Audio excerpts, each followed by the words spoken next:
What is solitude and why is it important? This video is the first in a series of videos about solitude.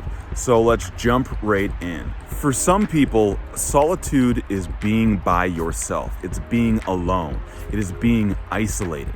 But for other people, solitude isn't a behavior. It isn't you being by yourself. Solitude instead is a place.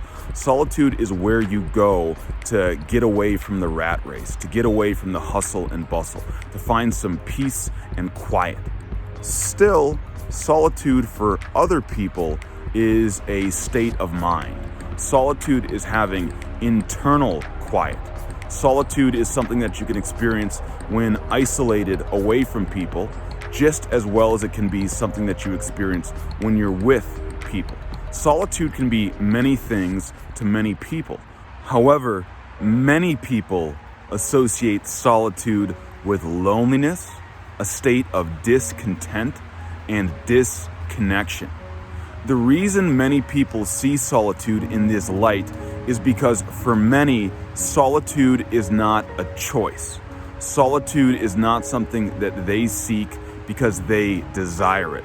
Solitude instead is something that they're forced into, something that maybe rejection or a lack of opportunity for connection places them into. And when solitude is experienced through those means, solitude really isn't a great thing. However, there are many benefits that come along with solitude, and that's what I want to focus on in this video. So what is the value of solitude?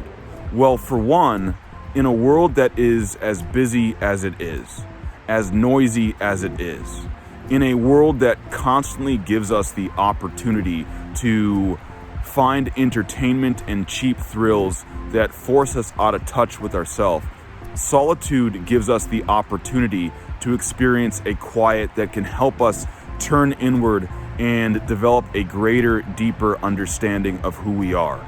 Solitude is something that helps us know what we think, know what we feel, and know what guides us. It can get us into touch with our purpose, and it can help us understand what we value in life.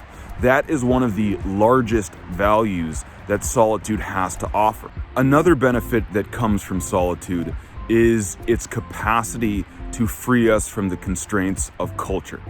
Whenever you are a part of a culture or a family or a group, you are required to live according to the dictates of that culture for group membership. So that means that you can't think in certain ways, you can't feel in certain ways, and you can't act in certain ways.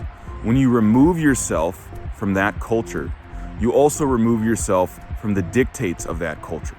That frees you to think in ways that you cannot think in that culture, to feel in ways that that culture does not allow you to feel, and to act in ways that that culture deems as not okay to act.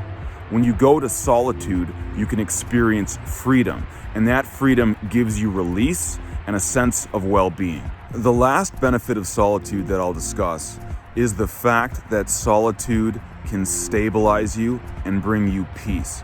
If you think about it, as you go throughout your everyday life, there are conflicts that you have to deal with, and there are emotions that get kicked up in you that stir inside of you. Sometimes you don't get the opportunity to work through those conflicts or to release those emotions. When you go to solitude and you're no longer subject to forces that bring conflict up in you or emotion up in you, you have the ability to steady yourself. You have the ability to release and gain equanimity. Solitude can deliver that to you in a way that being around other people cannot do as well. When you understand that solitude is not simply loneliness or disconnection or some experience of discontent, when you understand instead that it can be rejuvenating, that it can be freeing, and that it can be something that delivers greater insight about who you are, solitude is something that you want to seek out in order to gain the benefit that it has to offer.